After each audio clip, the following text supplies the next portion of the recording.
Good evening सबैलाई। अहिले चाहिँ 11 बजिरहेको रातिको।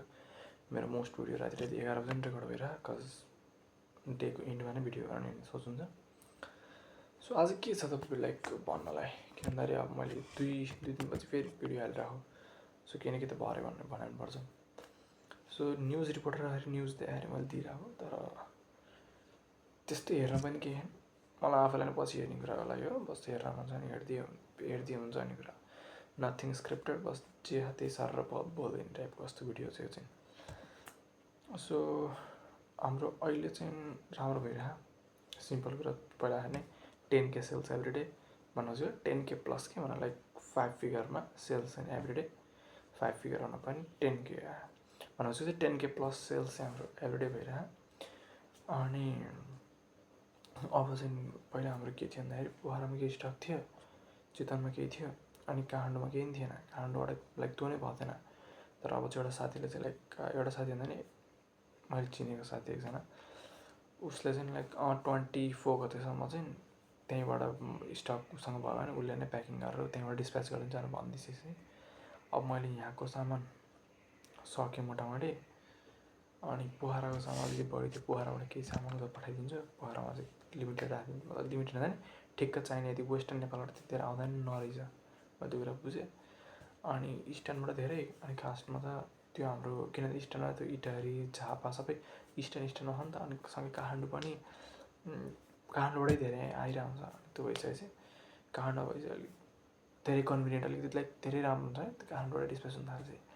त्यसको लागि सबै कुरा गरियो, कहिले राइडरहरू आएर यता लिएर जाने सबै कुरा हुन्छ नि, सब कुरा गरियो। साथीको लोकेसनमा कति के लाइक एभ्री कुरा के जे पनि मिलाउन सकिन्थ्यो, जे पनि गर्न सकिन्थ्यो, सब मिलिसक्यो। अनि स्टक अब भोलि जान्छ, पोखराबाट पनि भोलि नै जान्छ, अनि सप्लायरबाट पनि साथीहरूबाट भोलि नै जान्छ। अल टुगेदर अहिले एभाइलेबल स्टक चाहिँ हाम्रो 100 जति नै छ भनौँ, भने सबै लोकेसनहरूमा। यहाँ चितवनमा पनि केही छ, अनि पछाडि देखिया यो साइडको यो साइडको यो चाहिँ स्टक हल्का हल्का फ्याट्ला फालिदिएको हल्का जस्तो राखेको। अनि चितवनमा केही छ, पोखरामा केही छ, काठमाडौँमा केही आउँछ, सबै जोडेर चाहिँ 100 अप नै छ। अनि 6 फिगर कटेको त उजनामा हो, त्यही भएर अब कति माथि कति पुग्यो भन्ने कुराहरू नरह। अब डाइरेक्ट कुरा गरौँला 7 फिगरतिर पुगेपछि।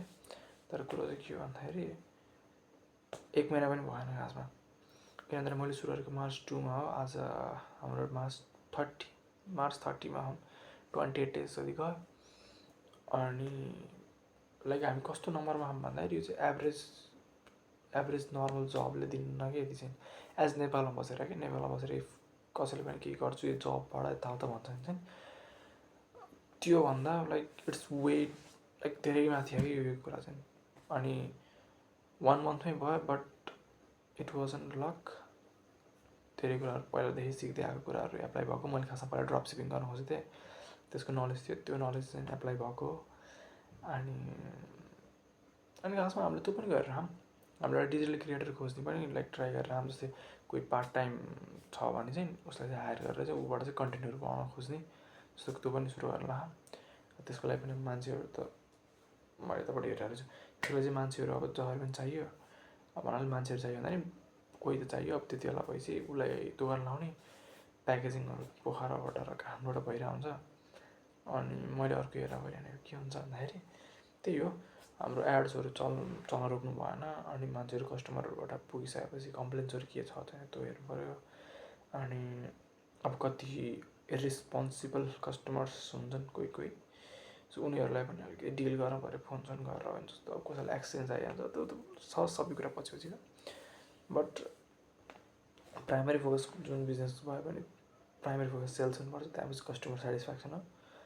सुन्दाखेरि अलिकति त्यो लाग्ला, बट इट्स द ट्रुथ। सुरुमा सेल्समा फोकस गर्ने, त्योपछि बल्ल कस्टमर सेटिस्फ्याक्सन फोकस गर्ने। अनि अहिले अर्को कुरा चाहिँ के भइरहेको भन्दाखेरि कन्ट्रीमा चाहिँ अलिकति लाइक राजावादी यहाँ त्यहाँ के भनेर त्यो चाहिँ अलिकति क्लासहरू भइरहेको। अनि अस्ति 3 कुनामा 2वटा बिल्डिङ गयो भनिरहेको थियो। अनि 2वटा बिल्डिङ भन्दा के भन्दाखेरि नेपाल क्यान मुभ पनि हेड अफिस 3 कुनामा थियो नि त, 3 कुनामा। सो मलाई के लागेको थियो भन्दाखेरि मान्छे त्यो हेड अफिस नै बन्द हुन्छ, यहाँ त्यहाँ डेलिभरीको ज्याउ होला कि जस्तो लाग्थ्यो। बट केही पनि भएन भने त्यो अफिस सेफ नै रहेछ। यताबाट 2टा अरू बिल्डिङ चाहिँ आगो लाग्ने यताउता भएर चाहिँ कोही मान्छे बाटोबाट बियर उठाएर हिँड्दै, कोही केही सामान लिएर हिँड्दै, पुरै हाहाकार काण्ड भने। सो बट त्यो हाम्रो कन्सर्नको कुरा होइन। हाम्रो कन्सर्नको कुरा के मात्रै भन्दाखेरि हामीलाई आफ्नो सामान छिटो पुऱ्याउनु पर्ने हो र यो बिजनेस अझै राम्रोसँग माथि लिएर जानु पर्ने हो। सो अब अरू त के रह्यो भन्नलाई, केही पनि छैन अरू त त्यस्तो। लेट मी रिमेम्बर केही छ कि मैले भन्न पर्ने जस्तो या केही छुटाएको जस्तो केही छ, केही पनि छैन। जस्ट नर्मल भिडियोहरू भिडियो बनाइरहिए उताबाट भिडियो आइरह, भिडियो एडिट गरिरहिए, पोस्ट गरिरहिए। अब लाइक नजिक अब त्यो पहिला मैले जति एमाउन्ट राखेको थिएँ डलर कार्डमा एडको लागि, एड स्पेन्ड त्यो अब सकिन्छ होला। त्यो सकेपछि अर्को ब्याङ्कबाट लाइक पहिला चाहिँ बाबाबाट युज गरेको थिएँ, अब चाहिँ मेरोबाट नै डलर कार्डबाट चाहिँ त्यो युज गर्नु पर्ला। अनि अरू त के गरेर केही पनि छैन त्यस्तो एकदम ठुलो साह्रो भन्ने केही पनि छैन। बस एभ्रिथिङ इज नर्मल, सबै नर्मली गइरहेको। अनि अझै माथि चाहिँ किन यस्तो हो कि 10K हामीले पर डेमा अचिभ गरेको आज होइन, धेरै पहिला नै लाइक हप्ता बढी भइसक्यो र त्यहाँ त्यो पोइन्टबाट माथि जान सकिएन। त्यो कुरो चाहिँ किन भन्दाखेरि पहिला के हुन्थ्यो, दिनमा सुरुतिर त 2-3 दिनमा बल्ल एउटा सेल्स आइरहेको थियो। सो त्यो भनेको चाहिँ अलिकति कस्तो लागिरहेको थियो, अलिकति के कस्तो लागिरहेको, 2-3 दिन होइन, 2 दिनमा बल्ल एउटा आएको थियो क्या। अनि त्यहाँपछि हामीले एकदम एक्सेल भन्नाले सबै कुरा राम्रोसँग बल्ल जोड्न थाल्यो। त्यहाँपछि हाम्रो 5 दिनमा चाहिँ हाम्रो 10K कटेको थियो, 10K सेल्समा कटेको थियो। हाम्रो 2 दिनमा त मोटामोटी एउटा सेल्स हुँदै थियो कुनै त्यस्तै कति भयो। तर बस सबै कुरा आफ्नो ठाउँमा राखेपछि चाहिँ एभ्रिथिङ वेन्ट गुड। 5 डेमा चाहिँ 10K क्रस, 5 फिगर क्रस्ड। त्यहाँपछि केही टाइम लाग्यो, तर त्यो टाइम भनेको लाइक मोस्ट मान्छेहरूलाई त त्यो नै लाग्छ, मान्छेलाई अनरिचेबल जस्तो लाग्छ। बट त्यो सानै टाइम थियो, टाइम फ्रेम सानो थियो, तर 6 फिगर पनि कट्यो। अनि 6 फिगर कटिसकेपछि अब फिगरमा कुरा भएन कि अब चाहिँ डेली सेल्स कति आइरहेको भन्ने कुरा। सो डेली सेल्समा चाहिँ 10K वाला चाहिँ गरिरहेको थियो। 10K चाहिँ हामीले गरेको पहिल्यै हो। 10Kलाई कन्टिन्युटी गर्न सकिएन कि मलाई भइरह कहिले काहीँ 4 फिगर पनि झऱ्यो क्या कुरो कानी चाहिँ त्यो भएर अलिकति छ्या भइरह।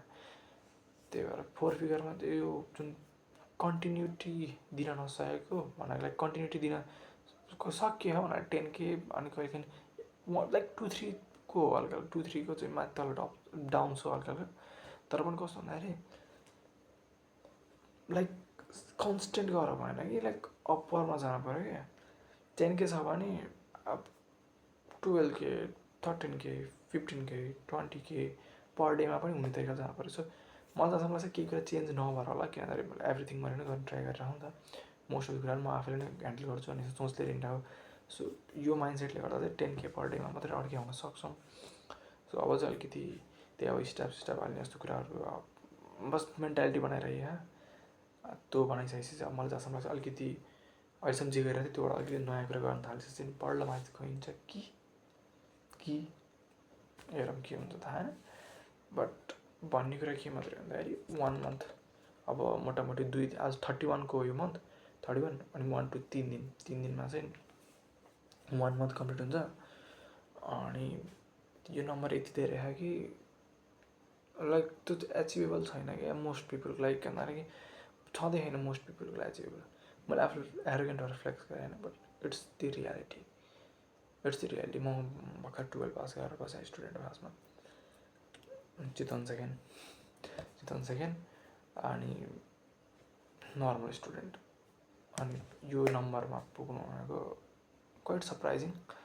म आफू त्यस्तो धेरै सरप्राइज भएन, बट यसो लाइक कहिले काहीँ हुन्छ नि आफ्नो मात्रै वर्ल्डबाट बाहिर निस्केर मान्छेहरूले कति कमाइरहन्, मान्छेहरूले के गरिरहन्, कस्तो लाइफ जिइरहन् भन्ने कुरा हेर्दाखेरि चाहिँ राम्रै हो। इट्स डिसेन्ट एमाउन्ट, राम्रै एमाउन्टमा ह्यान्डसम मनी। यही नै हो। अब भिडियो मोटामोटी 9-10 मिनट के हुन लागेको छ। एन्ड त्यो भइसकेपछि अब भिडियो बन्द गरिदिउँ अनि भिडियो पोस्ट गरिदिउँ अनि यहाँसम्म हेर्नेहरूलाई थ्याङ्क यू भनिदिउँ। अनि सब्सक्राइब लगाइदियो के माग्ने छोडिदिउँ। सब्सक्राइबर सब जे भए पनि भिडियो यहाँसम्म हेरिदिएपछि it's fine, thank you. So म चाहिँ सोध्छु यो भिडियो चाहिँ पोस्ट गर्नु पर्ला अनि पोस्ट गरेर सोध्छु बरु